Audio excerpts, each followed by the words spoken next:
I'd like to get back to this later, but perhaps first for our Dutch viewers who don't know you yet, how would you introduce yourself? Well, I'm a psychologist and a researcher and a professor and an author and a business consultant and a speaker. And I don't know if that's the proper order. I have a family, I have a wife and children.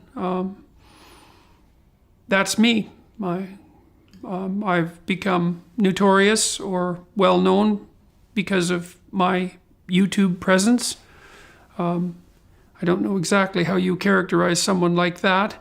A media personality, a new media personality, I suppose. I have a very popular podcast and a very popular YouTube channel with 2 million subscribers and 1 million Twitter followers and 500,000 Facebook followers, and it's some insane number of social media contacts, and I've learned how to use that, I suppose, to some degree over the last 4 or 5 years, and it's exploded.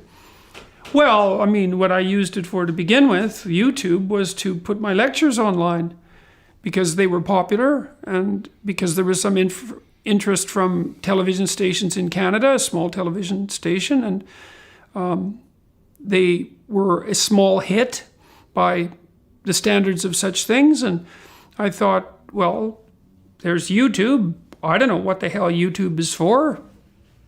How about I record my lectures and put them on YouTube and see what happens?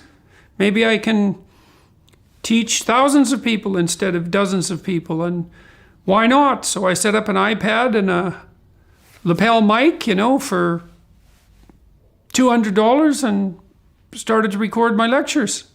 And they became very popular even before all the political scandal enveloped me. And then, well, in 2016, I objected to legislation that was brought in by the Canadian federal government, had already been brought in by the provincial governments, mandating certain forms of, not only certain forms of speech, but certain forms of conceptualization about what constitutes sex and gender. And I felt that it was unconscionable. There was no scientific justification for it. There's no logical justification for it. It's a completely incoherent doctrine and policy. I think it's dangerous beyond belief. I think it's an incredible intrusion on free speech. I know that the legislation is unprecedented in British common law history. And I also know that in the United States, the Supreme Court in 1942, I believe, expressly forbade precisely what the Canadian federal government did in 2016.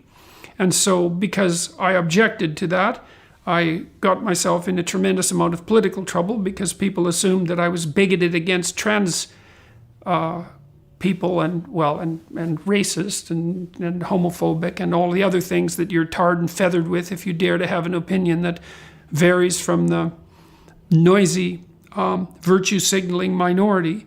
And after that, I think partly because I already had 300 YouTube videos up, things just exploded around me. And also I published a book in January of 2018.